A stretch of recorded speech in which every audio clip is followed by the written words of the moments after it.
Hi, this is Erica Dyer with Incoherent Ramblings of a Crazy Bitch. And my partner in crime, Nick. How you doing, Nick? Doing good, doing good. Had a nice Memorial weekend and stuff, so it's been nice. It's been nice. How about you? It was all right. I worked. I'm very boring. I had some invitations. Matter of fact, I gave up another fucking movie that I had put money towards for work, but that's neither here nor there. I'm trying to do the adult thing and actually focus on work so I can pay some bills, and that is life. Didn't you have some graduation parties too? Yeah, my nephew graduated. I think he's 17 or 18. He graduated in the small town I grew up in. And it was like the way that I remember I don't know if they do a graduation where you are like this or not, but for us it's like, oh, when they do the big graduation, like when they go through all the names and you get your diploma, what they do now is they call the kid up and they'll say, oh, they've gotten this many scholarships. Oh, okay. That's it for us. And so they called my nephew up and he had like 14 or 16 scholarships. I forget how many he had, but he won the Dolly Parton scholarship.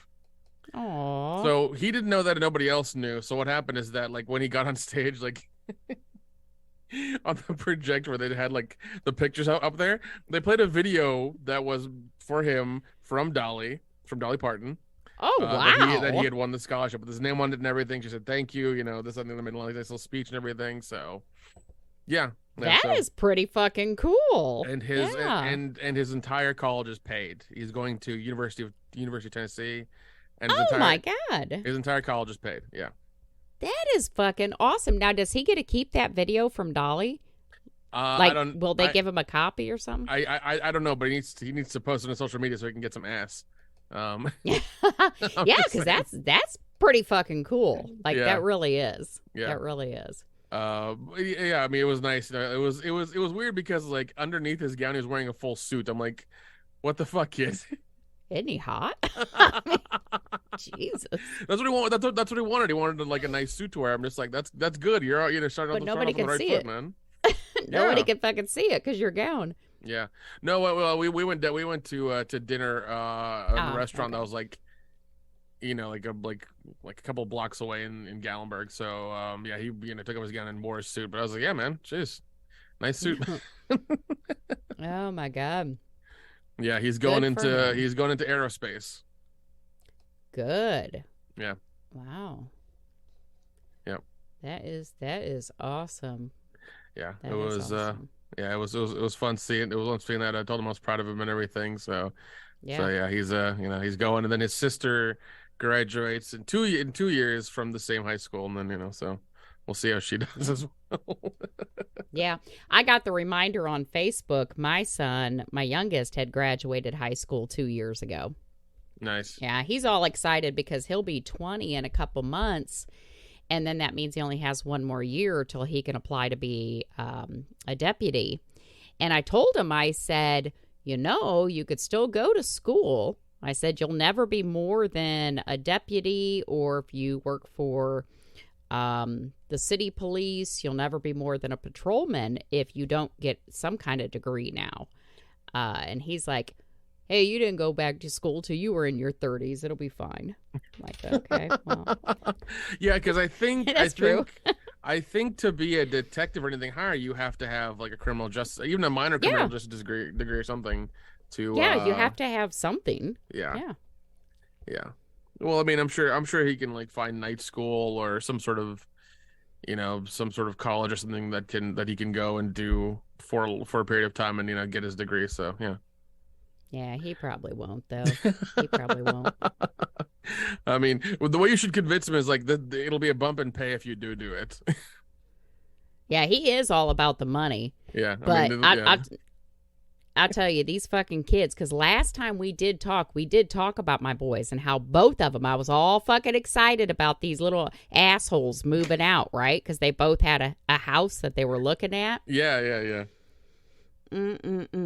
Oh, God, what happened?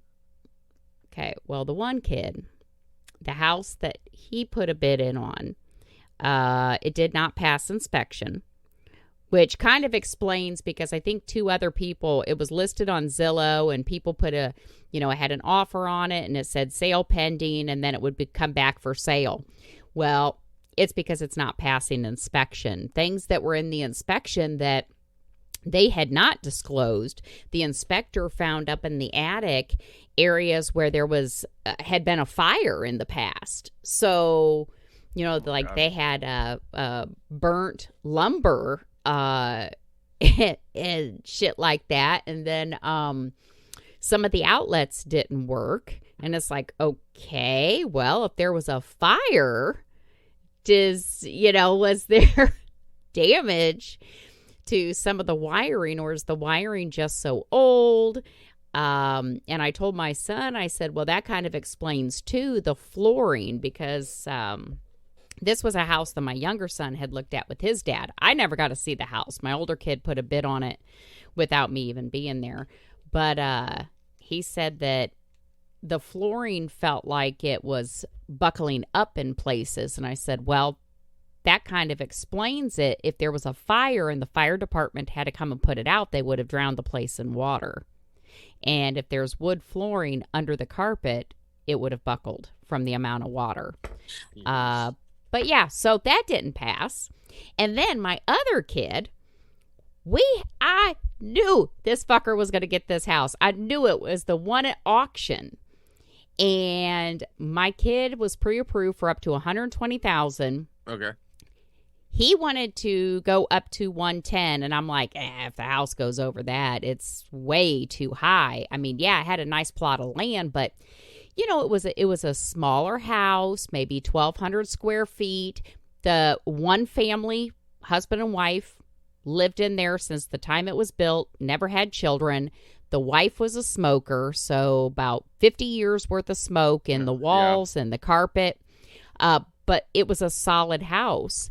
And I thought for sure he was going to get it. And it went over $150,000. Oh, my gosh. Oh, my God. I'm never going to get rid of these fucking kids. And now they're both back to square one. I'm like, I had dreams, man. I know. I know. Already... I know. You were bookmarking your Gigolo website and being like, this one and this one and this one. Dude, I was making plans for their rooms, straight up fucking plans. I had it all planned out. I mean, now we're back to square fucking one. Square fucking one with these goddamn kids. I cannot get rid of them. I can't get rid of them. I shouldn't laugh. I really shouldn't, because you're trying to they're trying to go out on their own and trying to buy a place, and I know the market's all fucked up and things like that. So yeah, no, trust me, I went through that as well. When I was buying my condo in Atlanta, I went 15 over on one that was like a second floor walk up with like 2 bedrooms, 2 baths, and the whole thing, and I went 15 over and they still didn't take it. Damn. Yeah. See, I don't get it. This house that my kid wanted that went over 150,000, I'm like, the land was maybe a half acre of land up against a woods, so nobody was going to live behind him, because then it would drop down, so there was never going to be a house behind him. Nice little addition, but even the houses next to him were only about 180,000. But they were like twice the size. This was just a little basic house. I'm like, how in the fuck? Because not only did they pay over 150,000, that's when we stopped watching the auction, actually at 152.5. Yeah, you just walked away, you're like, screw it, it's not. Yeah, I'm like, no. But they got to put money into it to update it, because the heating. This is another thing. The heating was ceiling heat, meaning electric. Okay. It had no gas in it. It was an all-electric house. In your area, no gas? Are you kidding me? The whole place would freeze. Yeah, I'm like, what the fuck? Because I had already called to, see how much it would be to get, like, gas hooked up, because neighbors had gas. So the lines were already there. We just have to pay to have it ran. And then, update the central air and all that. But Jesus Christ. Yeah, 150 on top of all the other stuff. Uh-huh. That's wild. Either the person is going to buy it for other means and just probably knock it down and build a new, or Could be. they don't know what they're doing and they just wanted a place. They're like, fuck it, we have the money, and we're gonna get it. We're gonna get it. We're gonna get it. So Well, and that could be. They might have been pre-approved for a certain dollar amount too, and they wanted it regardless. But I told my son, I said, well, it could be maybe it's a contractor or something that could do the work themselves. Maybe it's somebody that can do a lot of the work themselves. Like my ex, he could do a lot of that himself. yeah, He could do heating, air conditioning, plumbing, electric. He could do almost everything. yeah. So So yeah, and then so in like the 2 years it's gonna take him to fix everything. He's gonna resell it for more probably. I don't know if they could sell it for more. Jesus Christ. Yeah, Yeah, I don't. he'll probably take 2 years and fix it up, or 2 or 3 years to fix it up, while he's living inside of it, and then sell it for more. Yeah, but as bad as I feel for myself, I feel bad for my kids too, because they were both making plans too. Both of them, they just knew these were the houses that they were getting. So they Yeah. were making plans. Yeah, and And I've been there yeah. too, man. Mm, When I was looking at my place, I looked at probably 10 different places around the area. And the one I got now I was second in line for it because I don't know, there was something like they had found some water leaking somewhere or whatever like mm. that, and they didn't know what was going on. And I was like, I told my realtor, I was like, do the inspection properly, go look at this and figure out what it is. And they looked at it, they like drilled out a piece of the wall and looked at all the stuff and everything like that. They couldn't find anything. Hmm. Couldn't find anything at all. No leaky pipes, no nothing. Even they checked it after it rained as well. It's like nothing's coming through. We're like, we don't know what it is. So it was a fluke or something. Hmm. And I got the place instead of this this other person. So Did you ever find out what it was? I asked the guy, I asked my realtor. I even talked to the person who did the inspection. They're like, yeah, we don't know what it is. It could have been like water from upstairs. Somebody dropped on the floor and it's leaked through. Oh. Just because like they dropped Hmm. something there and it came. Yeah, it was like it was something that was like really like just like a momentary thing. It happened real quick and that was it. Oh, wow. And it showed up on the previous inspection, but not on the one I did afterwards. So Oh, okay. Okay. yeah, So it was just like a one-time thing. yeah, it was a one-time thing, and I don't know, it spooked the people before me, and they didn't want it, so whatever. Well, I don't blame them. I don't blame them because that's Yeah, another thing I told my kid, the one with the house that didn't pass inspection, because it's going to be an FHA loan, so they have certain requirements that they have to pass, and I said, well, they'll be afraid of mold.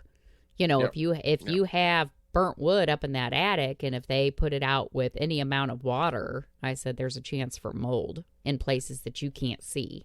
Oh yeah, yeah. Then that becomes fun because you either have to have people from the state or whatever come in and remove Hmm. it, or remove the wood and rebuild the wall or the floor or whatever it is, and it becomes a whole headache. So Yeah. not a Yeah. good time. Not a good time. I guess I'm just different. I swear to God. So this is the third house that I have owned. I literally, I don't look around. I don't check out different places. My first house was at an auction. I'm like, yep, that's good enough. Put my 20% down. And then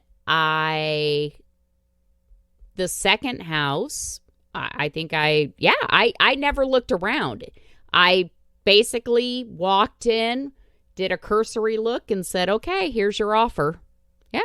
I I don't know. Even this house that I'm in now, I was like, yep, okay. I can see us living here, and gave my offer. I've never like really searched around or anything like that. I don't know.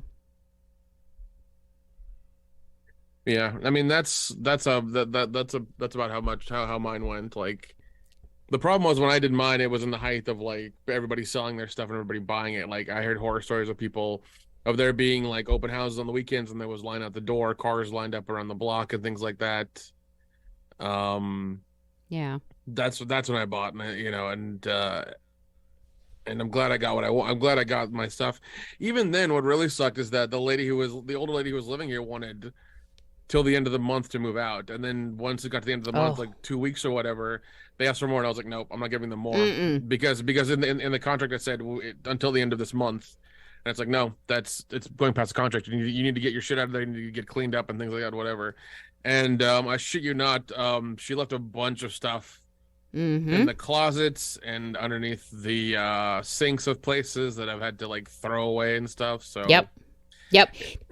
yeah, it's terrible. That's actually one thing that I told my older son. There was one house he wanted to look at that he ended up not looking at, but he was telling me in the listing, it even says it's currently owner is currently living there, and the sale is contingent upon them finding an adequate place to move to. And I said, bullshit, because if you got my money, I better get those keys the day that you get the check. There is no, oh, well, you can stay here 30 days, 60 days, 90 days. I said, when does it end? And then once it's in your name, what if they fuck shit up? Yeah, What if they exactly. leave a whole bunch of stuff like they did for you that now you got to clean up after them because obviously they didn't clean shit out like they were supposed to? I'm like, no, Yeah, no. yeah. And I think what was it? I went on a trip to Miami before that. My realtor had the key, and he went and looked inside. He's like, wow. They left a lot of stuff and things are dirty. And I was like, that's screwed. That's messed up, man. So I tried calling the lady realtor for the other lady, the lady who lived here previously, and she didn't want to do shit. And I was like, that's really fucked up, dude. She got her check. She don't want to do shit. She got her check. Yeah, and Yeah. and I was like, that's really fucked up. And then like he was a good he's like, listen, I'm gonna call my guy, have him clean stuff up, and I want to take it on me. It's gonna be my gift to you for buying the place. I'm like, thanks, man. So he did it. He got the place cleaned and fixed and everything, and it was good. It was fine. Yeah. See, I hear too many horror stories. It never happened to me because every time I bought a place, it was empty. Yeah. But, yeah, I've heard too many horror stories because, people take shit that they're not, that you thought was staying, or they just leave it dirty. Or here's another thing. What if they do stay there 30 days, 60 days, 90 days? Are they going to pay you rent? Because you're having to pay the mortgage. So, and if they're paying you rent, they can't be paying for someplace else. I'm like, nope, that's bullshit. Their asses should be out. The day you sign the papers, they should be able to hand you the keys. Yeah. Well, that's like, luckily my realtor was aggressive. I was like, because we were like, think when I got the place, it was still like kind of the beginning of the month. We did the paperwork and all the other bullshit. And that's the thing I put in the contract is like, yeah, till the end of the month is fine, because once we got to the end of the month, it was like the last like 14 days or 10 days or some shit like that. It wasn't that bad. Yeah. So I was like, yeah, let her finish up getting her stuff out and things like that. And I had it in the I had to put it in the contract where like if she stays after this date, she owes me like X amount of dollars per day or per week or something. Mm-hmm. Because I was like, I'm not playing this game. It's like, I understand like she's older, that's fine. I'll give her to the end of the month, that's cool. But like, she can call a service, she can call some friends, she can call some whoever she needs to get her shit out. Or just put a dumpster outside and start throwing her shit out. Like I don't care, man. It's at some point it becomes too much. Yeah, like I told my kids, they could get a storage unit, put their shit in storage, and go stay at a hotel for a week or two. Yeah. You got those cheap rates that you can get a hotel for a week or two or a month while they're getting someplace else. But yeah, it's harder when they're older and they got a lot of shit and they're trying to find a place. This woman didn't have a lot of shit because I once again I toured the place when she was living here. Worse. Like to be honest, the stuff I have in here now is like double what she had in this place. Like she had like a little dinky like Walmart couch, like a futon couch. Mm-hmm. Then she had a little shitty wooden stand for her small TV next to the fireplace. The beds didn't even have frames on them. There's mattresses on the floor. Like that's how it was when I looked at the place. Mm-hmm. And I was like, why is it taking you so long to get the fuck? Because like even the realtor said the exact thing. It's like she shouldn't, like we toured that place. She didn't have a lot in there. It's like, yeah, dude, she didn't have a lot. No, they were just taking it to the last day. But see, back in the day when I was younger, when my dad sold our farm at auction, he told me he was moving out. He sold the farm. He gave me $1,000 and said, you have 30 days to find a place to live. I stayed there 29 days. My ass, I didn't get out. Those people were probably thinking the same damn thing. Why isn't she getting out? And I'm quite sure I left a bunch of shit. I'm quite sure I did because I was 21 years old. I didn't think my dad was moving out, and he really fucking did. Yeah. Yeah. Actually, when I got this place and I was like, I got the keys and everything, some friends came down from Nashville because they have a giant like trailer and a truck and everything, and I was like, can you help me haul my stuff from my storage unit to my new place? Mm. And I've known the couple for like 20 years, and they're like, yeah dude, no problem. It's like, all right, cool. I was like, oh, they're like, just give us like 2 or 3 weeks advance notice for the weekend you want us, and we'll be there. I'm like, all right, that's great, cool, no problem. So I give them notice, came down, tied all my shit down to this thing. We went from one end of town to the other. We threw it all in, in my condo. I just like, well, not really like to set it in there or whatever. And they're like, hey, well, can we stay the night? I'm like, no, there's no bed or anything. They're like, oh, we have a sleeping bag and like a bed. Like, we're not, you guys aren't sleeping on the floor. I'm not gonna fucking do that to you. Yeah. Oh God. Yeah. So I took them out to dinner, some nice place down the road, and like, here, drink and have what you want. I don't care. It's on me. Thank you for for helping me out. Yeah, it slowly got things in, and so now it's fine. So now it's good. But yeah, it was an ordeal, but I'm glad it's done now. Yeah. Well, and I know when my kids find a place, at least they didn't get stuck in with houses they couldn't afford, but I know they'll find something. But it was so fucking funny because my my kid that was getting a house at an auction.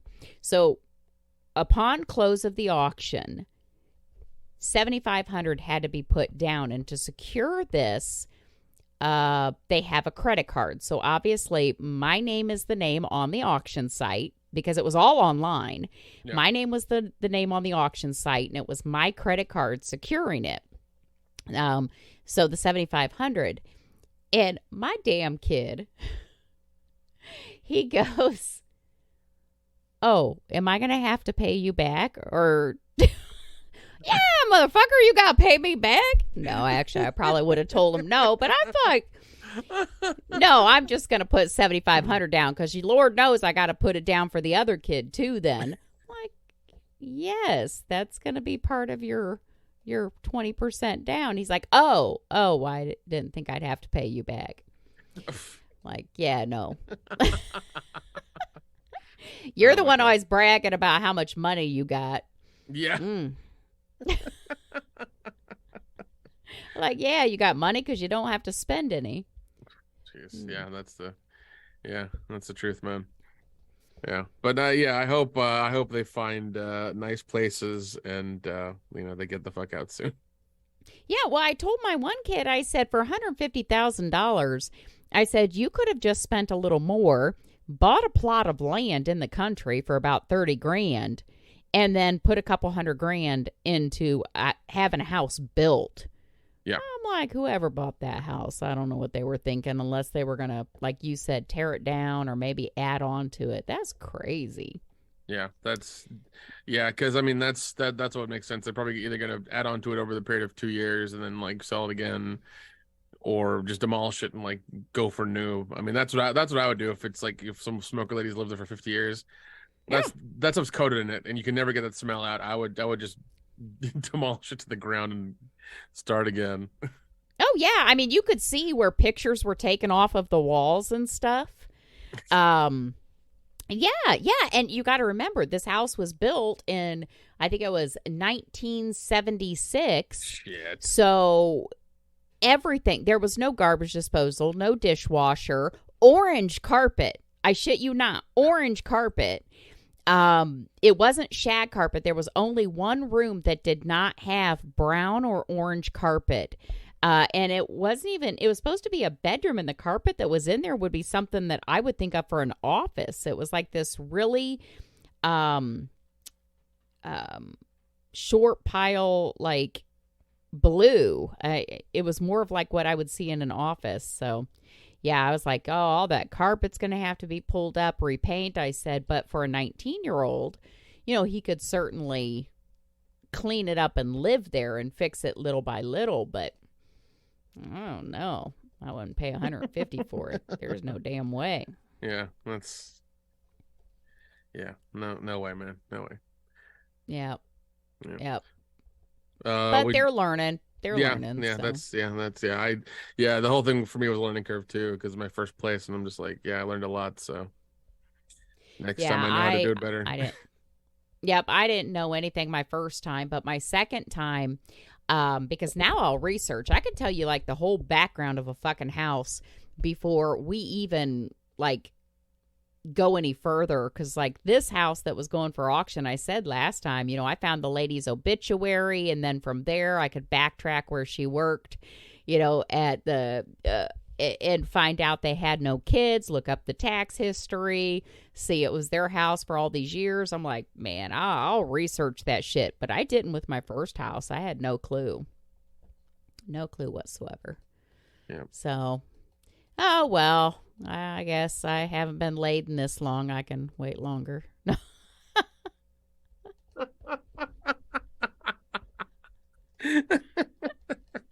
I mean, I was hoping your kids would leave, and then you'd once again just start the train of the I know, man. of the gigolos.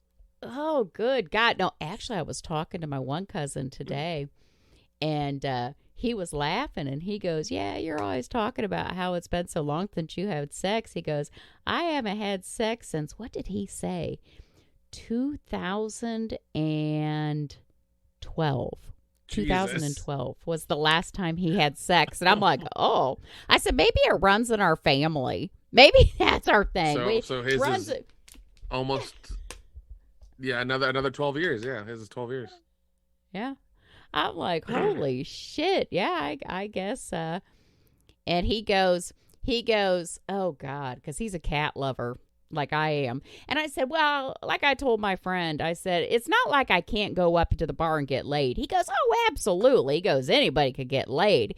He goes, and he's a cat lover. He goes, but would you rather have a big Maine Coon, or would you rather have 3 average cats?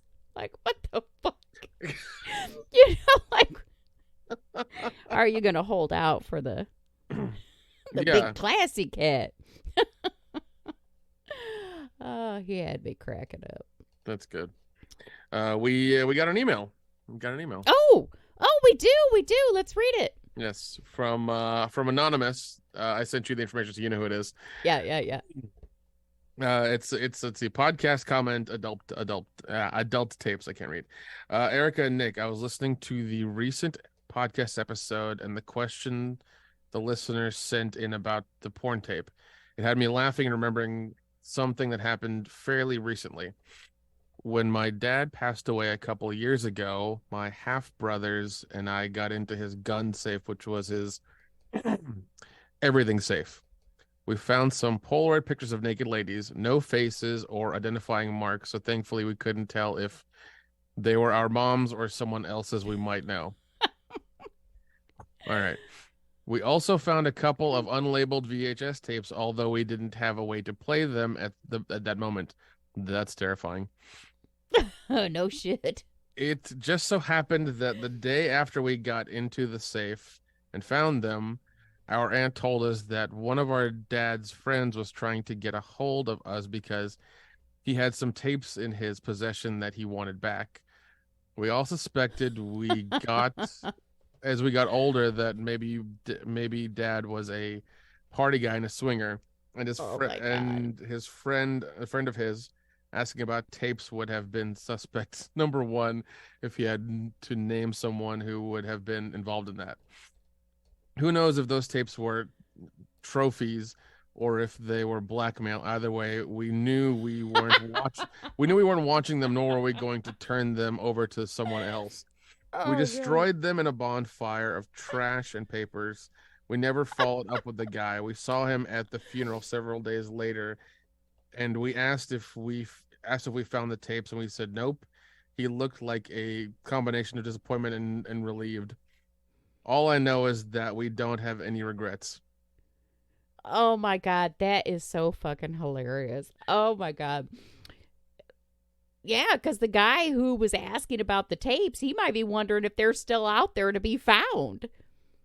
You know, they should have told him that they just burned some fucking tapes. But oh my God, that is fucking hilarious. That's Yeah, like they should be glad they didn't have a VHS player because that shit, you can't unsee it. that's you that's know? like that's 100% true. You can never unsee it, but it's one of those things where it's like I would be too fucking curious to let it go.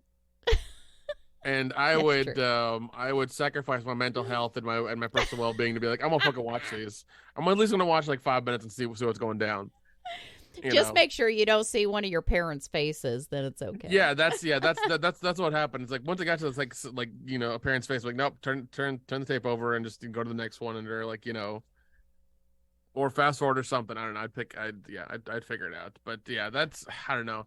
If there's somebody asking about them and they're in your dad's possession, I would I don't know, man. I'd be too curious. Especially if there's somebody asking you like who's called specifically about them, and then you find them in your dad's everything safe. I would have to personally be like, I'm gonna go get a VHS player from somewhere, and we're gonna watch this shit or something. We're gonna figure this out. What I think is the funniest is they thought they could possibly be blackmail tapes. I mean, so you think your dad might be blackmailing somebody? That's pretty fucking cool. Yeah. But yeah, I think back then a lot of our parents were probably swingers. I'm sure my dad was. I know my dad tried to be, my mom didn't want him to. Because she told me that she went to a key party with him, in the fucking in the early 80s. Yeah. So and it was like after they got married and they lived in California for a couple of years and they moved to Florida, but it was out there and I was just like, that's fucking wild. So he was all for it. She was like, no. Yeah. Oh. Yeah, well she came from a very conservative family, so that's kind of how that worked, and he was pretty wild. He'd been all over the place and a lot of stuff, so yeah. God dang, that is funny. Yeah, but had it been me, no, I would have once again I would have sacrificed my mental health and my personal well-being to watch those tapes, or at least report back to somebody, be like, yeah, you guys don't want to watch these, so we're gonna burn them. Or something. No lie. I probably would have watched them too. Yeah. I'm not going to lie. I would have been like, yeah, look at my dad, that pervert. Wonder what's on these tapes. Yeah. Look at these pictures. Try to figure out who they are. I think I remember her. I'm glad the female Polaroids were you didn't recognize anybody from them, so that's a good sign, I think. So yeah, and there were no faces. That's kind of creepy too. Like, There were no faces. And it's one of those things where it's like, to me that reads like somebody who like apparently the pictures weren't marked either. So like that reads as somebody who knows who they are. Yeah. Who would remember who they are and didn't need the faces either. Who would just like look at the picture and be like, oh, I know this is like Shirley from down the block, like she's a wild one or something, Why they jerk off, yeah. I want to look at that one. Yeah. So it was probably for his personal thing. I don't know if it was like, I'm not gonna say it's blackmail or not, but I'm sure like he took pictures so he could keep them for himself in his safe, which I mean, Yep. Each of his conquests. Hell yeah, daddy. Yep. But you know what? That goes to show, when you die, is there shit in your house that you don't want family to find? At least they were nice enough to burn his shit. Yeah, that's 100% true. Like they didn't want to know anything at all, and they were just like, fuck it, it's gone to the it's gone to the ether. It's done. Nobody's gonna know anything. So yeah, that was quite nice. You know, my fucking friends would probably be like, hey, let's have a party and open up Erica's shit and see what's in here. They would, too. They find the password to your Google Photos account and be like, oh my God, Erica. Yeah, I know. I know they would. I know they would.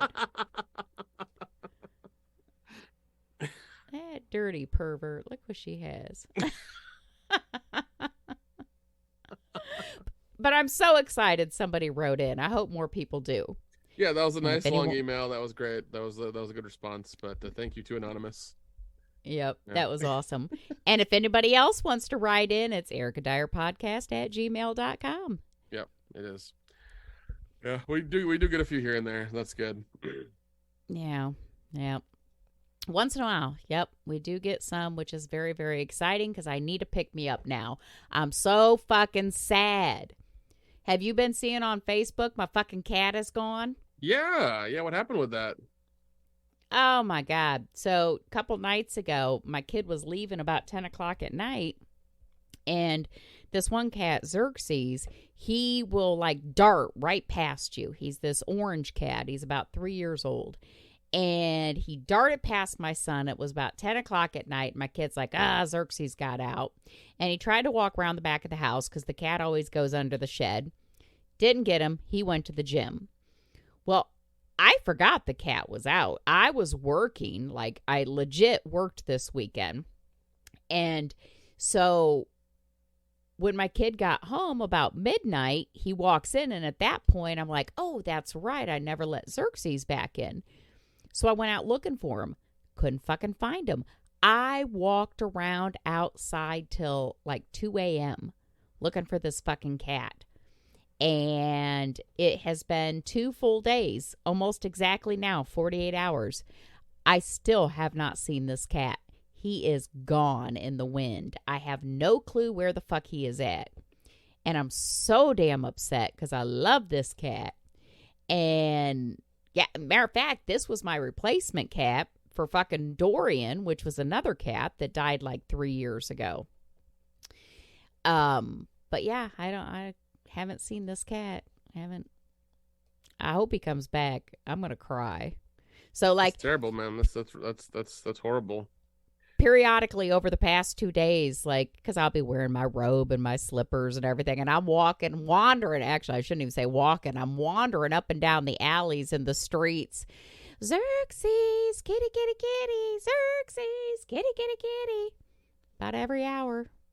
Then I'll come back and work. In about another hour, I'll go out and yell for him again. Everybody probably thinks I'm fucking nuts. Oh, well. But... Yeah, that happened to my friend Richard. We were filming his place, and the guy who was directing that day was kind of a more. It was not really a friend. He's like more of an acquaintance of ours. We know him kind of from other things we've done. And he came over, wanted to use Richard's place to film it. So like Richard has one rule, like don't leave the front door open because the cat will run out. Mm-hmm. Sure enough, the cat runs out. And he gets, he's very distraught about it because he lost his previous cat, and this is a new one that he's got. Mm-hmm. And so, it's he's extremely distraught about it because he loved that cat. He finds out the little asshole cat, is underneath the fucking the porch. Oh my God! He's hiding there. And how long was he under there? Just like under 12 hours, I want to say. But the cat was there, so he had to like crawl his ass underneath there and like aggressively grab the cat and like bring it back inside. Because I think he heard it meowing or whatever, and he was like, "Where is it coming from underneath the porch?" So he gets under there with a flashlight, and it's like, "Yeah, it's under there." So he has to go underneath, like crawl underneath the house basically, and get to the porch, and grab this cat and bring it back. Yeah. So. See, I was fucking worried that this cat would get into a hole or something, because see, he's declawed, so he can't fend off predators. He can't catch food or anything, but he does like to get in, like, under the shed. So I'm like, I hope he doesn't crawl in a gopher hole or crawl in someplace he can't get out of. And we don't know where the fuck he's at. Oh, I don't know, but it's been 2 days and it's making me nuts. Like I said, he's a replacement for another cat, which was Dorian. Oh my God, I had to put that cat down. I'm probably going to cry about this cat. So Dorian we had for 9 years. Wonderful cat. Just the most loving cat. He was a wonderful cat. Kind of reminded me of this one, though, where he would dart out.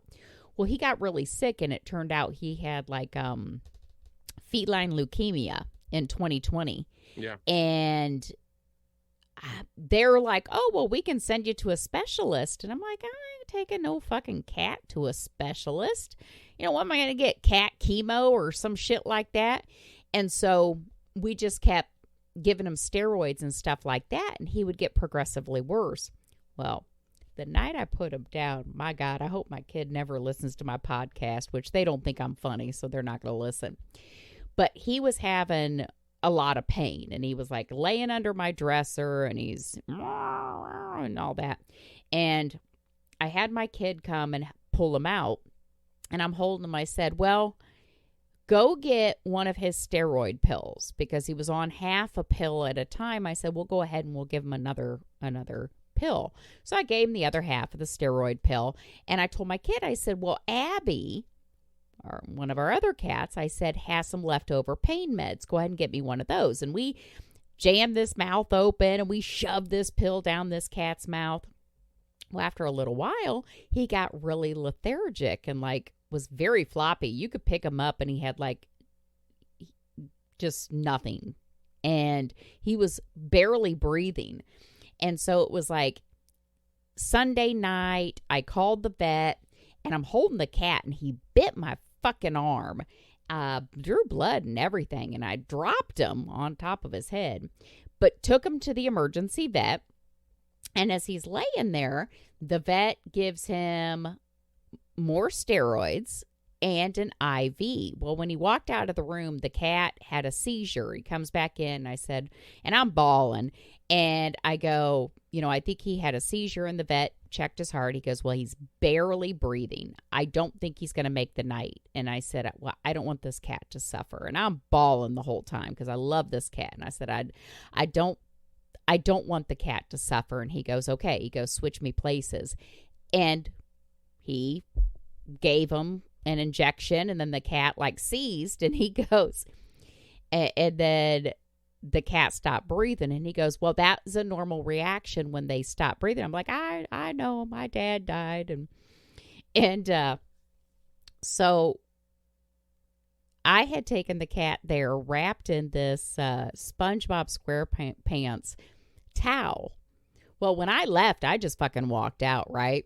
So I get home, and my kid's like, well, where's Dorian? And I'm bawling, and I'm bawling. I'm like, he's not coming home. And he's like, where's my towel? And I'm oh, my God. I couldn't ask for the towel. He goes, you kill my cat, you leave my towel? I'm like, I'm sorry. Oh, my God. Well, then, the next day, I start fucking thinking about it. And I'm like, man, the way he was, in pain, and then all of a sudden, he was half dead. I'm like, I wonder if we shouldn't have given him those two pills together. I look them up. They interact with each other, and they both cause the heart rate to lower. I fucking killed the cat. Oh, God. I mean, that cat was already dying because I gave him both those pills. I hope my kid never finds out, because I killed his fucking cat. Literally, I killed his cat. Yeah, I mean, I hate to be cut and dry about it, but the cat was on the way out anyways. Yeah, that's why I keep trying to tell myself. I'm like, he was in pain. The cat was in pain. Yeah. So. I mean, and you were just trying to make the cat comfortable. You didn't know what those pills would do. So, I mean, yeah, I mean, you were doing what you at the time thought was best, and yeah, I'm not gonna fault you for not having a goddamn medical degree and knowing these, not to mix these fucking you didn't know. There's no way to know in the moment. So no, I didn't, and I wish I could say that was the first time I almost killed a cat, because the other cat, Abby, when he died, he was 19 years old. We actually got him as a full grown male. And we had him for 18 years. I truly don't know how old he was. But he was taking insulin. He got insulin twice a day, and he had a bunch of other issues. But the vet had put him on a special diet because he was a very overweight cat. And so the vet put him on a special diet to lose a bunch of his weight. And I asked the vet, I said, well, and I did ask. I didn't just do it on my own. I said, do I need to adjust his insulin? And the vet's like, no, just give him the same amount. So I'm giving him the same amount. This cat's having seizures. This cat's walking like he's fucking drunk. This cat's half fucking dead. You know, he'll walk and bump into walls, flop and start having seizures and piss and shit everywhere. We'd have to give him baths. And I was going to put him down, actually. I'm like, I can't let this cat suffer. I even put him in the car and started driving the one time. I'm like, and he looked at me and was like, Murr. And so I took him and got some Arby's for him, and I fed him some Arby's because I'm like, if he's going to die, he's going to die with a belly full of Arby's roast beef. And I thought to myself, well, he lost all that fucking weight. And so I looked up what the effects were of too much insulin on a cat, and they start acting like they're drunk. They will have seizures, blah, blah, blah. I quit giving him insulin altogether, and I'll be damned, the cat didn't live like another 4 years. And we went from, it was like 7 units they had me give him twice a day down to half a unit. That's how much extra insulin he was getting. He was like, so I was like, trying to kill that cat too. But that was on the advice of the vet. That wasn't, I wasn't doing it on my own. No. That's true. And the vet should have known, like, you know, how many units and how, you know, especially if the cat was losing weight, there should have been some sort of adjustment in medication there. Because, yeah, you can't just keep giving it insulin. Yeah. So. Yeah, that was a lot. But yeah, so if this cat does not come back, I'm telling you, I'm going to be fucking devastated. Devastated if this cat doesn't come back. I'll probably end up with 2 more cats after this, I'll tell you. Oh, good Lord. Good Lord. Yeah, dealing with pets is always rough. I know we had a family Pomeranian for the longest time, I want to say like 10 or 12 years. And it was my aunt's dog, but you know, he loved everybody. And you know, we would dog sit him sometimes, or aww. You know, he got passed around a lot because, you know, he was a family dog. And I know that he had, because of him being a Pomeranian, he had like breathing issues, and they had him surgery. They had him go through the surgery to, you know, fix that so he could breathe better. But you know, it extended his life, I think, another like 3 or 4 years. But still, like, he was getting too old and couldn't jump anymore. Couldn't, you know, he couldn't even make it up like one step in the kitchen that they had at the time. It was getting bad. So they kind of put like a little a wall there so he wouldn't, you know, go down the step and have to come back up, because sometimes they would leave him home, and, you know, they wouldn't want him to like starve or whatever, and he couldn't get up the step to get his food or his water, so they didn't want that to happen. So yeah, you know, he lasted about 3 or 4 more years. And, you know, my aunt unfortunately found him in his bed, and he wasn't moving one morning, and, you know, that was it. So yeah, it was very devastating for them and her, because yeah, I know that we had dogs when I was little, Maltese. It's amazing how attached we can get to our pets, because I've always been one of those people, like when they first asked me about taking Dorian to a specialist, I'm like, I don't give a shit. You know, I'm not taking him to a specialist. But I'll tell you, when he died, I was like, why did I take him to a specialist? I'd have got chemotherapy. So, yeah, it's our pets become like part of the family. They really do. They really do. Yeah. So hopefully he'll come back. Maybe our listeners also have some pet stories they want to share. But yeah, I'll probably, yet tonight I'll go out once, maybe twice more, and walk around yelling for him. Actually, I won't yell now, because that's just kind of creepy, me doing it at night. But I will kind of, kitty, kitty, kitty. Yeah, I hope you find the cat. I do too. Yeah. I do too. I do too, especially because Dorian was my younger son's cat, and so is this one. This cat was supposed to replace Dorian. So now, if this cat doesn't come back, I'm like, oh, good Lord. My poor kid's not meant to have a cat. Go to Goldfish, buddy. They don't leave your house very often, so that's probably a better bet. Yeah, Yeah. I guess. Yeah. Mm. Yeah. It's a little easier to take care of. I know my sister-in-law's got a Chihuahua that like rides in the car with them and everything, that like she's very attached to it. She never leaves the dog at home ever.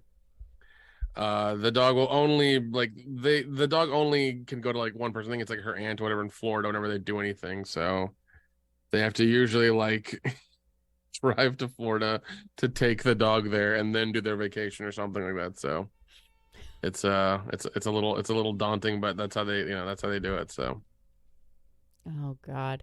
Yeah, that's funny. My grandma always had Chihuahuas. Always had them. Little yappy ass fucking dogs. And she always carried it around. I swear to God. yeah, Always, that's the way, had one in her arm. that's the way this one is too. But she loves all of us in the family whenever we're over at their house. Like she'll bark like a little bit, and then when she knows it's us, she just doesn't care anymore. She just wants to be like held and carried and like eat all of our food and everything. That's she's fine after a bit. Oh, that's funny. Yeah. Yeah, my dad, I always had small dogs. My dad didn't like big dogs. I guess he was bit by a dog when he was a child, so he didn't like big dogs after that. But yeah, I was always a cat person. He hated cats, so I never had them. Yeah, I know my friend who lives down the road has what is it? He has a big dog, but he also lives in an apartment. And I'm just like, how do you deal with that, man? Yeah. Yeah, Sad. he's got a Siberian Husky. That's what he's got. He's got a Siberian Husky, yeah. Ooh. And I'm just like, how do you deal with that? Like you have to walk it like 3 or 4 times a day, and you only go so far because of where you live and stuff. So I don't know. Yeah. Yeah. Nope. I guess if I grew up on a farm, so there, I think it's fine to have big dogs. Now, maybe he does enjoy taking the dog out, going to dog parks and that, but dogs like to run. I think they need that freedom, especially the bigger dogs. I just think it's sad when they're in town and in an apartment and shit like that. Yeah. So, yeah, but he's had the dog ever since I think he was in college or left college or something. So, had the dog for a bit now. So, well, maybe, I don't know. Like you said, maybe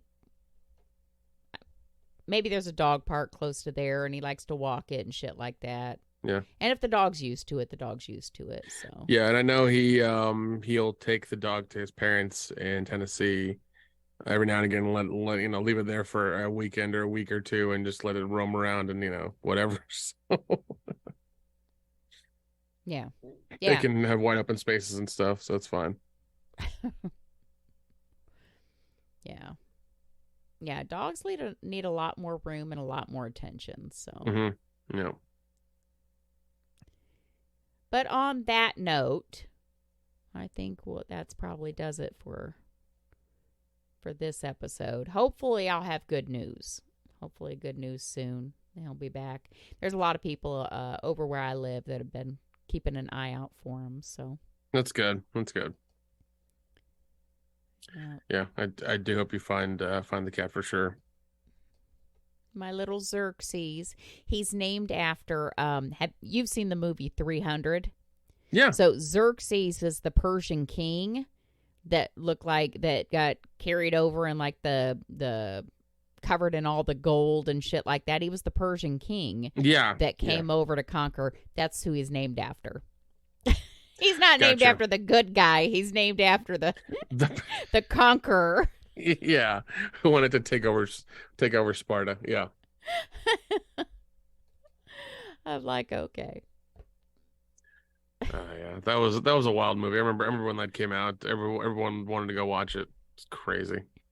I actually had to watch it for school during that time. So I was minoring in economics, and I was in the economics of game theory in film. Yeah. Oh, okay. Okay. Well, Damn. Damn. I took some. Yeah. So we would. It combined because I also took a lot of film classes back then, but we would watch movies or parts of movies and break down the game theory that's included in them. Yeah, because in actually every movie you can pretty much break down. And so 300 was actually one of our assignments. We had to go watch it and then write a paper on it and do a presentation. Mm-hmm. Yep. Not bad. Yeah, that's yeah, because I remember that when that came out, it was a big deal. I remember hearing I think it took like 12 to 14 days to film all the stuff, and then took them another year and a half to do all the like VFX or stuff like that. So Yeah. and then there was the big thing. I remember like there were all these books and giant articles that came out about like the 300 workout and like what they ate and everything that it was insane. The amount of just like stuff for everybody wanted to know about like how they got to look like that. Well, I mean, a lot of that was film. I mean, yes, they were in excellent shape, but there was a lot of makeup and shading and shit going on there, too. I mean, they didn't all walk around with 8-packs or whatever. That wasn't all real. Yeah. Oh, man.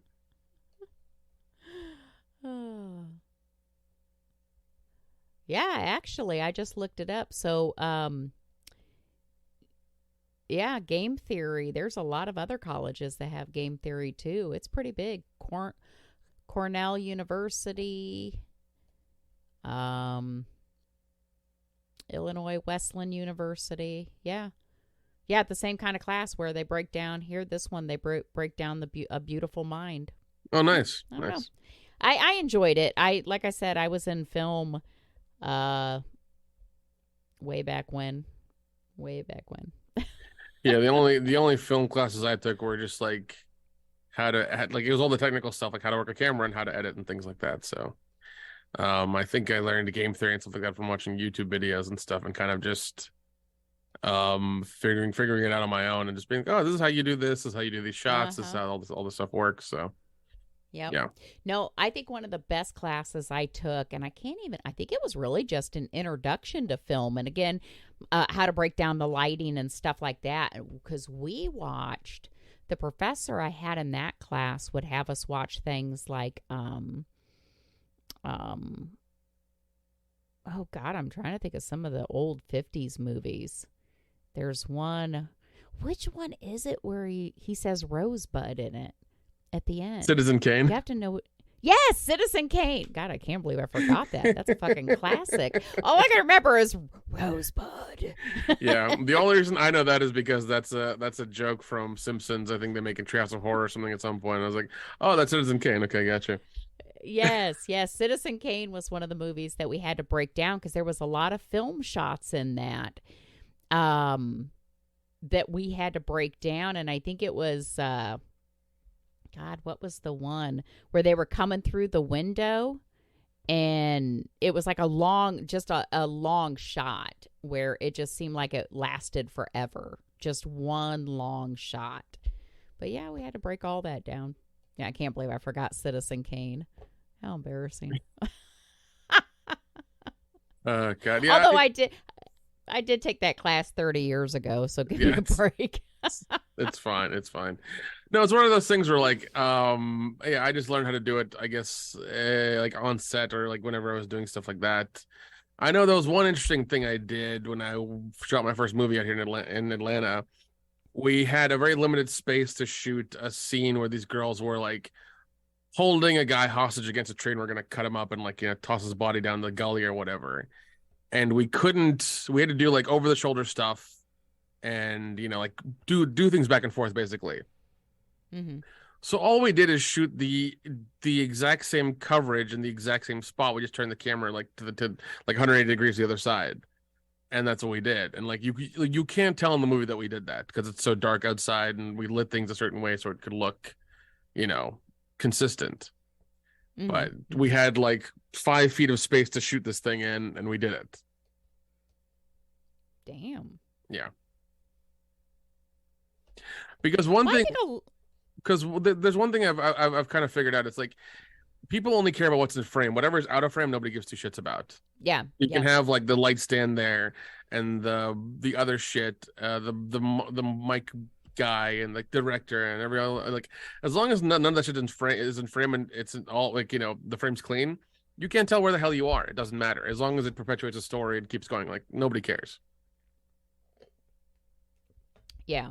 You know. Same thing with I think what is it, the old Star Wars movies. Like they have, I think in the first one when they're showing like the Death Star in the office scene, they have rolly chairs. They have fucking rolly chairs from the 60s there. Like you can't, like you have to look at the bottom of the frame to see it, but it's there. Oh my god. But it's one of those things where you have to like really look for it, but it's so like not in the main part of the frame that you just don't think about it. Yeah. Because it's like, oh, it's the future, it's space. You think they're just like, hover chairs and they just pull it. No, it's wheels. It's just regular wheels. Yeah, they're still using chairs from how far in the future was that supposed to be? They're using chairs from the 60s. That's funny. Yeah. But yeah, it was one of those things where you like things like that. It's like if it's not directly in frame and it's like on the edge of it, nobody cares. They really don't. Oh, that is good. Yeah, I really missed giving up my film classes. I enjoyed those. I was all set to learn more, but I was usually too drunk to make it to class, and I flunked out. So, hey, college. Yeah. Oh God, it's one of I've met people in Atlanta who have gone to like film school and then come out here and think like they're going to direct the next like Spielberg movie. It's incredible to talk to them because they think so highly of themselves. Oh, good. And Lord. It's like so pretentious because they're like, oh, I want to shoot on real film and like have a 5K light and a crew. It's like, motherfucker, you have no idea how much it costs and how much it is to get that stuff. And even if you shoot on film, good luck paying for the fucking transfer because film itself is rare. Getting a camera that will shoot that is difficult.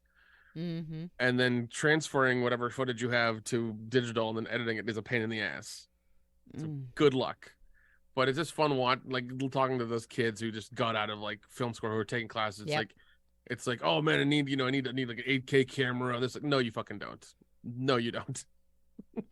As long as you can shoot full HD and have like a 50mm lens to do like bokeh or whatever to make the background fuzzy, you're fine. You're fine. You don't need a lot. Mm-hmm. Well, I'll tell you, all the film sets that I've been on in the past little over a year now, just over a year. I think most of these people are self-taught. They just learn as they go.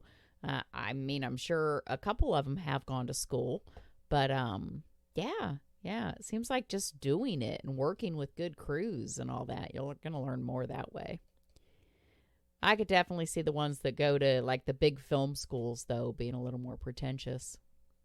Yeah, I've talked to a couple of them, and it's like, I mean, like I think like there's always like a double-edged sword of going to those schools. It's like you make the contacts, but also like if your mentality is like, oh, I'm going to like be Spielberg after I shoot one frame of this goddamn movie, like, you're wrong.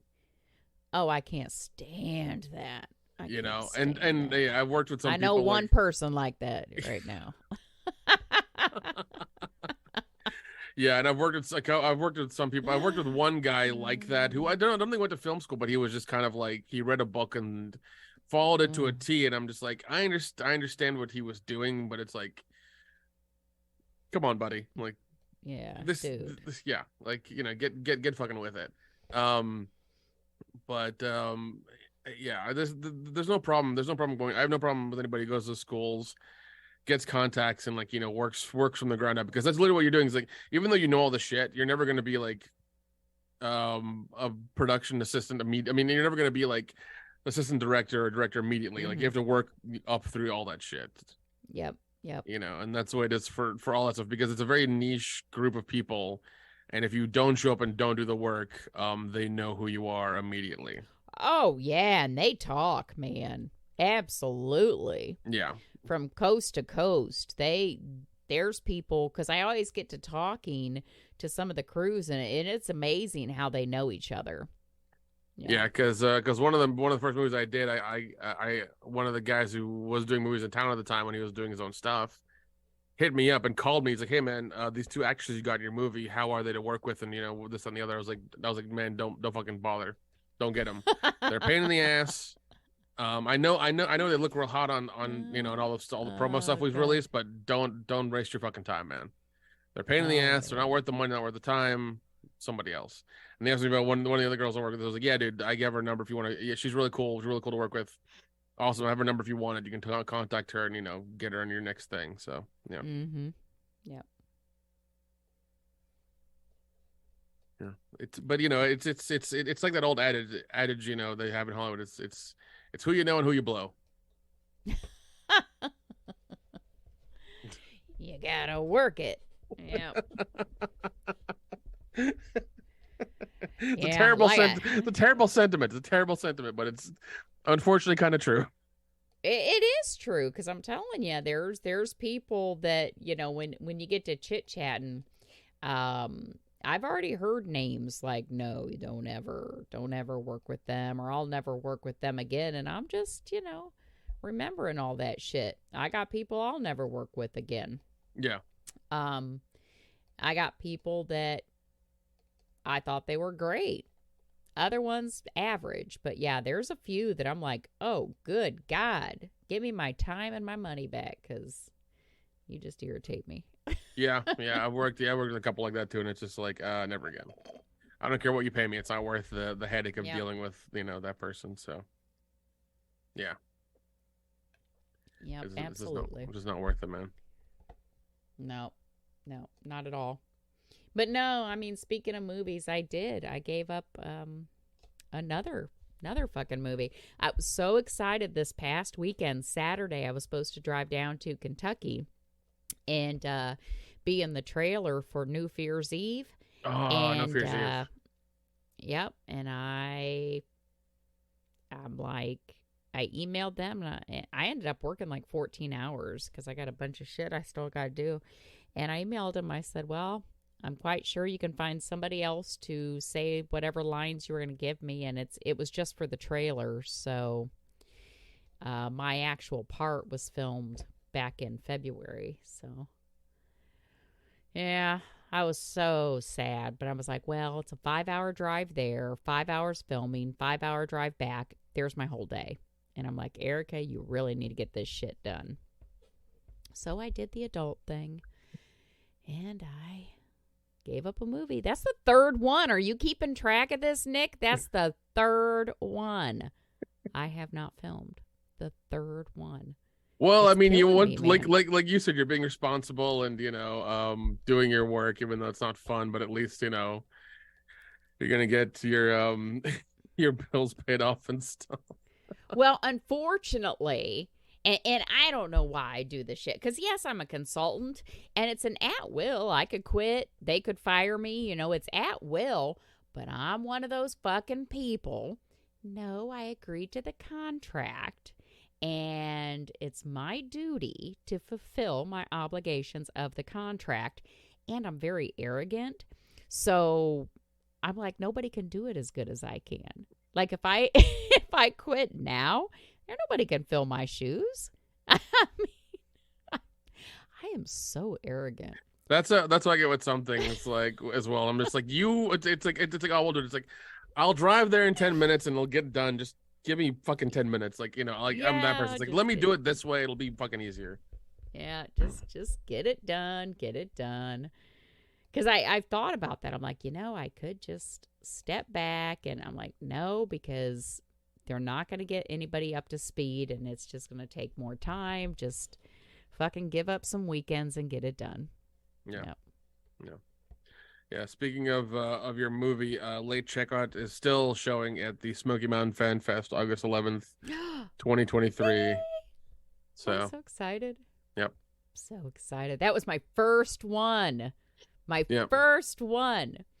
I had not been on. Actually, that was. I mean, I was on TV the one time, just a snippet. But yeah, my first time on film. Very exciting. Yeah, it's getting shown in my neck of the woods, so I'm gonna go check it out. Good. I cannot wait. Yeah, Cannot wait.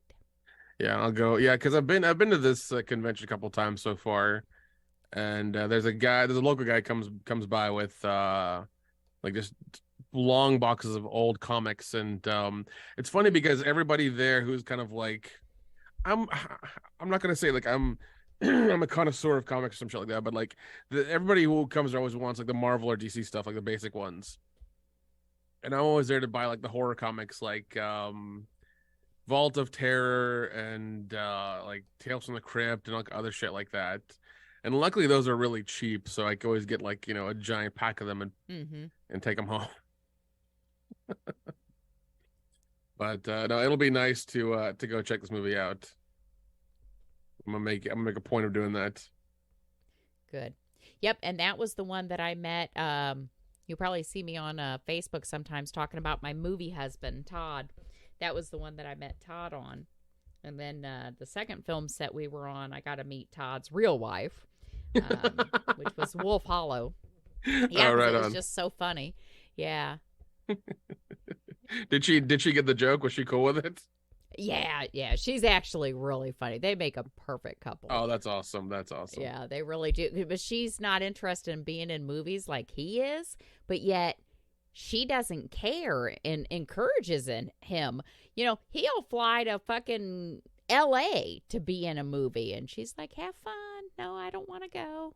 I'm like, good Lord, you got the perfect wife, man. She trusts you to just go to LA and yeah, I'm do the like, movie and holy come back. cow. Now sometimes she goes with them, like when he was in Pennsylvania, and I think out in Texas she went with him. But most of the time she's like, no, okay, we'll have fun. Yeah. I was like, holy shit. Most wives would be like, no, you're not spending that money, or no, you can't keep going and doing these movies. Yeah. And some of them will be like, well, you better buy 2 tickets because I'm coming with you. It's like, all right. Yeah. All right. Yeah. Yeah, there's a good amount of people coming to this one. Good amount of guests as well. I know Dave Sheridan's there. I think Felissa Rose is supposed to be there as well. Or I don't know. I don't see her on the little thing anymore, but that's here nor there. I mean, she'll probably show up at some point because her and Dave seem to do a lot of conventions together. So yeah, I'm gonna keep an eye on it. Right now, I don't know. I don't want to make too many plans too far in advance because I do got a lot going on with work. But come the end of August, my contracts should be lightening up. As a matter of fact, my contract's supposed to be done in September, but it might even end earlier. So we'll see. yeah, I mean, if it does, you can tell them, and you can come on down, and we'll make a day of it. Come visit. Yes. That would be fun. That'll be nice. We can go moonshine tasting. Take it from one end of town to the other and see how quickly you get drunk. Oh shit. Oh, that would be fun. Yeah. That would be a lot of fun. Yeah. Okay. Well, yeah. It looks like Felissa Rose will be there. Okay. Interesting. Okay. Yeah, it's gonna be a party. They always are, right? Like any of those festivals, they always are. Oh God. Yeah, we've been getting ready for. I mean, we've been kind of like mentally getting ready for Horror Hound in August, later in August, because we finally got a fucking table for it. Yeah, finally. Yeah. So that's been fun. We've been trying to get things together for that and just kind of preparing for it and stuff. So It's been interesting. Apparently Jeff wants us to Saturday at the convention wear suits the entire day. Oh, good Lord. Why? I don't know. Just because? Just because. And it's like I'm down for it. I have no problem wearing one. I really don't. As long as if it's for one day, it's fine. I can do it for a day. Yeah. It's okay. It's all right. I won't wear suit shoes. I'm gonna wear some fucking sneakers that look okay. I'm not gonna wear suit shoes. That's gonna kill me. I will not be comfortable at all walking around or doing anything. So that'll be my only my only gripe, my only thing that probably won't match too much, but it'll be fine. But no, he wants to do that. I'm just like, fine. We'll participate. We'll get it together. We'll do it. It's fine. So That's funny. yeah. But yeah, that one is in August, the Horror Hound weekend, August 18th to the 20th. So in Indianapolis, right? In Indianapolis, correct. Yep. My neck of the woods. Mm-hmm. Yeah, and we got Scarefest in October. Yes. Yep. That's the only one I've planned for in October, so that should be fun. Very cool. Yeah, because I know Tyler Levine's going to be there. That makes me happy. Good. Yeah. So that'll be a lot of fun. Yeah, it should be. I'm excited. I am excited. It should. Yeah, they got a lot of ghost hunters and things there too. Oh, jeez. Oh, by the way, there's going to be a Mad Monster I think it's Mad Monster in Atlanta, and they're doing a Scream reunion, so your boy's going to be here. Oh, he's coming back to Fort Wayne too, but now he won't write me back. I've wrote him a couple times now, and I can tell he reads my messages, but he's not responding to me. So now I'm irritated. How dare Jamie Kennedy blow me off? Does he not know who I am? I tried to compliment him on his movie that's coming out, and then I tried to say something to him about him coming to Fort Wayne, and then he wrote something. Actually, I guess I wrote him 3 times. No wonder why he keeps ignoring me. And he wrote something on Facebook about his family, and I wrote him a private message about that. But yes, he's ignoring me now. How dare he? You just wait. My name will be known someday, and he will regret this. There'll be a scathing chapter in your memoir. It will. Damn him. Oh God. Well, I mean, you know the 2 conventions are going to be at, so you can always stock them, appropriately if you want to. So it's fine. It's fine. I thought about going because this comedy club he's coming back to in Fort Wayne, it's a very, very small venue. And so, I could be sitting in the front row very easily. But I thought that might be a little too stalkerish. I give him stink eye while he's up on stage. Sit in the front row and then wear a low-cut dress or shirt. There you go. Or might watch him do a meet and greet. And I'll be like, "Hi, Jamie. I'm Erica Dyer." And he'll be like, "Who the fuck is Erica Dyer?" Oh, my God. Oh, shit. I'll wait for him after he's done. No, I better not say that, though. They'll block me from buying tickets. God damn it. I'll wait for him in the alley while he's under this comedy thing. Jesus. Oh, God.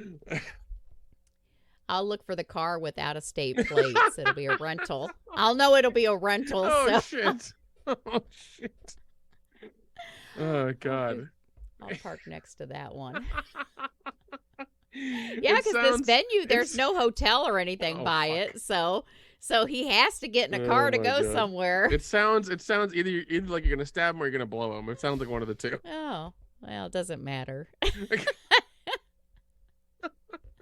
Each would be equally fun because he's really irritated me.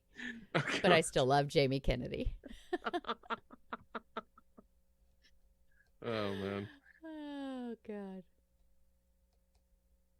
Maybe I should stalk him. Because that would be really easy, actually, in Fort Wayne. Let me see when he's coming. He'll be at the Summit City Comedy Club in June. Yeah, let's see. Oh my gosh. Yeah, he'll be at Bad Monster in he Atlanta in November. On his so page, and I'm like, how dare this is do with that information what you will. Yeah, this is literally how I am. Where I saw he was coming back to Fort Wayne, and I legit, like, in my mind am thinking, now why didn't he write me and tell me he was coming back to Fort Wayne? Why the fuck would he write me? I mean, but that was my first thought. Why didn't he write me and tell me he was coming back? This man don't know me from fucking nobody else, and I'm wondering why the hell he's not letting me know he's in town. I tell you, I really need some counseling. I probably shouldn't go to this show. No, Erica, you need dick. We've established that before. You just need a proper dicking is what you need. Oh shit. Come on, 50th birthday. I'm gonna narrow down a location for my 50th birthday, and I want to do a bash. Yeah, let me know. I will. Yeah, I will be there. I will take photos of certain things and make sure certain things don't get shown anywhere. See, now, actually, it looks like the only people that have really commented on my Facebook post had said Chicago, which I was trying to think of places that I enjoyed and that had a big enough airport if anybody wanted to fly in, but it would be cheap too. So maybe right now Chicago's winning. So I mean, yeah, that's entirely fine. I mean, I haven't been to Chicago since. What was it? Was it 2019 or 2018? I think it was 2018. But I had a bad time there with a bunch of, like, it was for Star Wars Celebration. It was fucking terrible. We were an hour away from downtown. We had to pay to, like, leave the fucking exit every time and get back in. We had to pay. It was shit. It was cold. It was miserable. We didn't know anybody. We didn't really go around town too much. We just kind of, like, went from our hotel to the convention and back. We walked around the downtown area there and ate a couple places. Like, we didn't do much. We didn't do much. So that's what happened. So yeah. Oh well. Yeah, that sucks. Yeah. But no, if you want to do it in Chicago, I'll be there. I'll be there, no problem. So it won't be, yeah. Well, we'll see. So far, only a few people have replied. The other main place I was thinking of was Las Vegas. The only downside is it will be in November. So, I mean, either place is actually going to be a little bit chillier. So Las Vegas wouldn't be all that hot. Yes, yeah. Las Vegas wouldn't be all that hot. Chicago might be a little bit, yeah, a little bit rougher. But honestly, either place is fine. Okay. Yeah. Well, I'll narrow it down. Yeah. Yeah, because I have no problem going to Vegas. I think I went a couple. I go very seldom. Like, I think last time I was a couple of years ago. So, yeah. But it'd be good. It'd be good to go back and see the old town and see how things have changed and all the other bullshit they have out there now. Yeah, yeah, yeah. I think it'll be fun. No matter where we go, I think it'll be a blast. Definitely will. Yep. 100%. But yes, I will let you know when I make plans. Mm-hmm. Yeah, can't wait for that. That should be interesting. And we got to start the GoFundMe. We got to start the Go fund my dick. Oh, go fund my gigolo.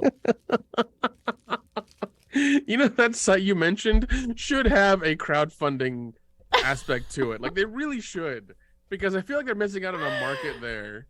They really are. Because think about it. Because, like, if, like, say they have somebody like you who's who hasn't had it in a while, and these friends want to get around and get a professional to help them out. Like that's a noble effort. That is a noble effort. It is expensive, but it's a noble effort. And and it costs money. So I think if a lot of people put in a couple bucks here and there, it would be a lot easier. And what happens is the dude gets paid, the company gets paid, person gets their back blown out, and everybody's happy. So Yeah. They're missing out on a wonderful Oh, wonderful aspect of business there. They should offer me a discount because we mention them so much. Cowboys for Angels. By the way, that show is still up on Showtime. It's still there. Oh my God. Yeah. I wonder how they are like when they date in their regular life though. What do you do for work? I'm a gigolo. How about you? There was one episode about that where both the guy and the girl were I guess escorts. Wow. And I'm just like, how do it's like dating a porn star. It's like she's getting fucking splooged on every day. Some and then she comes people home. It does not bother them. It would bother me. I'm going to be honest. Yeah, but same here. It's like, I don't want all of your holes getting filled at once. Like that's fucking weird. Oh, I'm not down for that. Yeah, I'm not down for that. But no, you hear about these porn stars once they leave and whatever, after they've been fucking ran through, mm-hmm.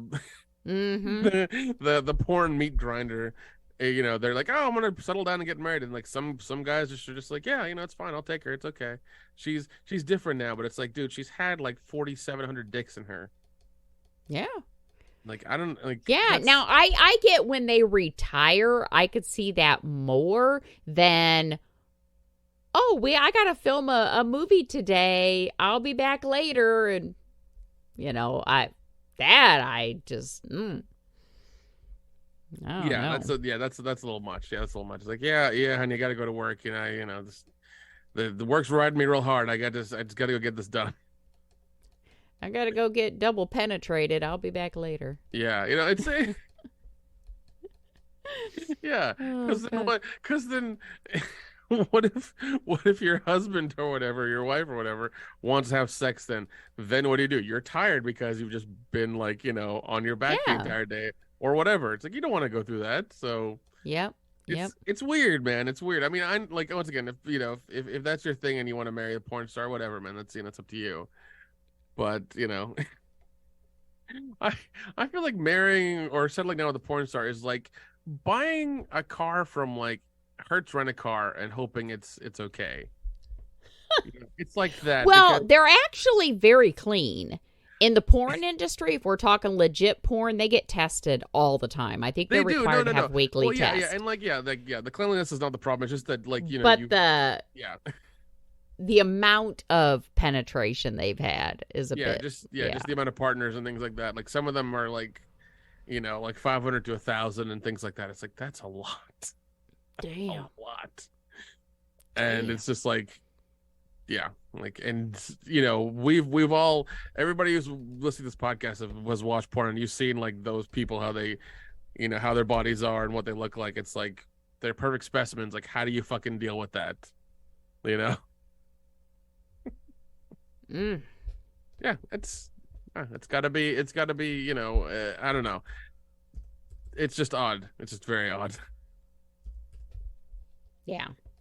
But I guess, what if you met the partner of your dreams and then found out 10 years ago they made a bunch of porn movies so they could get through college?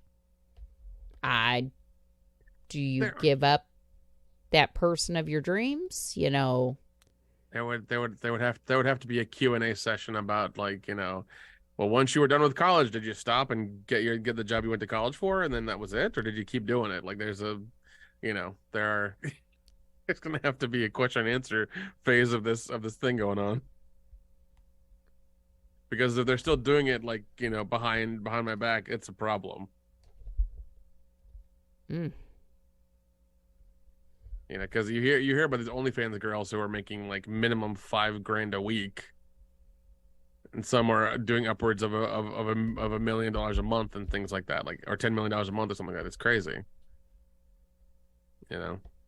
Yeah. Well, shit. There's that one girl that used to be in, Boy Meets World. Yeah, I know you're talking about. Yep. Maitland Lord or something like that. Yeah, she said, and her husband films her for a lot of that, like, OnlyFans shit. But she said that she makes more money now than she ever did acting. And she enjoys it. But I don't think I think she does some movies, but it seems like she has a lot of her income come from non-contact things. Like her name is on some sex products, and then she has her OnlyFans account, things like that. And I think she does girl-on-girl movies.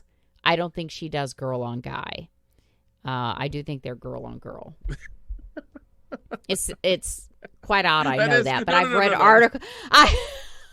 I never watched her movies, but whenever I hear something or see something in a movie that makes me think, I am a researcher, so I will like completely research something just to get the whole background of it. And yeah, I've looked up and read a few things about her and why she made the choices she did, but yeah, I think she's girl on girl. Yeah, I'm actually looking at a picture of her Instagram where she has a book called Rated X. I guess it's just her story or whatever that she's written. It's the picture's like 34 weeks old according to Instagram. But yeah, apparently she's written some books and selling some stuff, so good for her. Yeah, even looking at her links, like she has like she's got her own fleshlight. That's interesting. Yeah. Yeah, which was, because I knew she put her name, she, sold her name on some products. I didn't know what all there was, though. Yep, she's got her own fleshlight. They took a mold and everything. Yeah. Yeah, she's doing good. But yeah, I mean, if she's doing just girl on girl, I'm sure her husband's very happy to watch whenever, whenever he can. Yep. Oh man. Oh man, we went on some weird tangents with that one. Yeah, we did. We always do. I've noticed that because I actually listen to these podcasts before I share it on Facebook. And I'm always laughing. I'm like, damn, we're funny. But I'm like, this is how my mind works. I swear to God, I have ADD. Like, we think about 5 different things during an episode, and I'm always like, okay, we're going to keep these short. At the beginning, you said a half hour each time, and before I know it, we're talking like 2 hours at a time. It's one of those things where it's like we get into stuff, we get into good stuff later on. So I'm like, let it happen. It's fine. It's organic. It's good. Yeah, you know what? People can turn it off if they don't want to listen. Yeah, but they want to listen. So of course they do. Yeah, we have, you have interesting, unique stuff going on, so people want to keep up. Yeah. I think people just like to know they're not alone. Like we're as fucked up as they are. Yeah, that's true. Oh my gosh. By the way, if on your birthday you go to a male strip club, I will not go. Just so you're aware. If you're like a Chippendales thing, I'm gonna sit in the hotel room or whatever. You can go and do that. So I probably wouldn't go to a strip club because if I'm drinking, I'm very handsy and I have been known like to be inappropriate. It's pretty fucking bad when I actually had a stripper tell me once, honey, I'm a stripper, not a hooker. And I'm like, oh, I'm sorry. My bad. So, it depends on how much I've drank. I just... But yeah, I'll never forget that. Honey, I'm a stripper, not a hooker. that is hilarious.